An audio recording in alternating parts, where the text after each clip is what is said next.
Hello everyone, I'm Santiago, and today I'm gonna be testing The Legend of Zelda Breath of the Wild using the CEMU emulator on the GTX 1650 Super. To skip to any of the resolutions tested, check the timestamps down in the description. So as promised, I'm testing this game again. This is because the emulator has been updated quite a bit since last time I made a video. So yeah, this is CEMU 1.16.0. This means that now we have access to the Vulkan API on the public builds, which so far helped me see an improvement, a huge improvement actually, on the AMD GPUs. But on the NVIDIA GPUs, I still have better performance on the OpenGL mode. I'll be talking more about that later in the video. If you want to learn how to configure this emulator, there's a link to a tutorial down in the description by VSOD Gaming. Very detailed, it'll tell you what to do if you have an NVIDIA GPU or AMD GPU. But my recommendation so far is go NVIDIA with OpenGL, and if you have an AMD card, use Vulkan. On the graphics packs, depending on the API I used different settings. I needed to use fewer graphics packs. This means that I only tweak resolution and a couple other ones to avoid crashing, which limits how much we can alter the look and performance of the game. There's more details about that in the tutorial in the description, as I just said. I'll be testing two CPUs on each of the GPUs I'm testing, which are an i3-9100F and then an i5-9400F. So 4 cores 4 threads and 6 cores 6 threads. I will expect better numbers using a 3rd gen Ryzen 5 CPU, but you need to tweak a couple settings in the emulator. I'm just testing the CPUs that I have at the moment, so you can see if there's a difference between them. For the quad core CPU, I'm using the dual core recompiler, and for the 6 core CPU, I'm using the triple core recompiler. So we have the best performance out of those CPUs in this emulator. And well, now Vulkan versus OpenGL. As I said, Vulkan has less compatibility with the graphics packs. What really does work is to change the resolution, so you can do that on Vulkan. Also, the shader cache on Vulkan is way faster than on OpenGL. On OpenGL, the stutters are way larger, are more noticeable.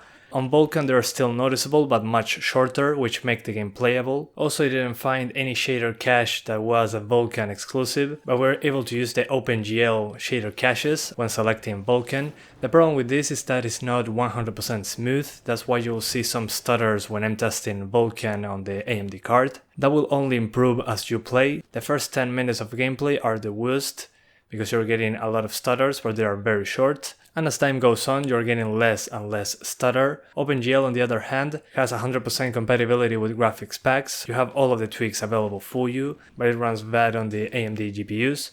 On the other hand, on the NVIDIA cards, OpenGL is faster, which in this case helps them beat the AMD GPUs on all the tests. This might change in the future as they polish the Vulkan implementation more.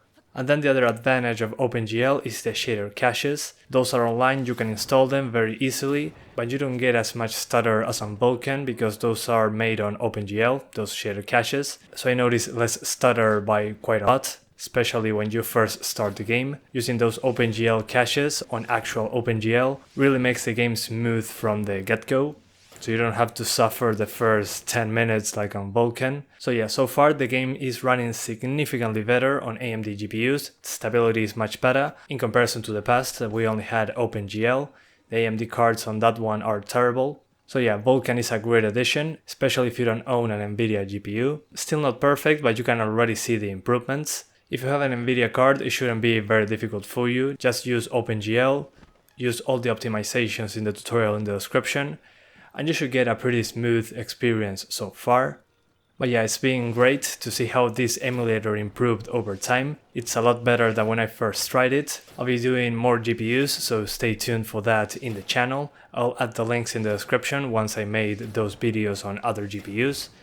But yeah guys, that's about it. I hope you keep enjoying the video. Thanks for watching and see you next time.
Hit!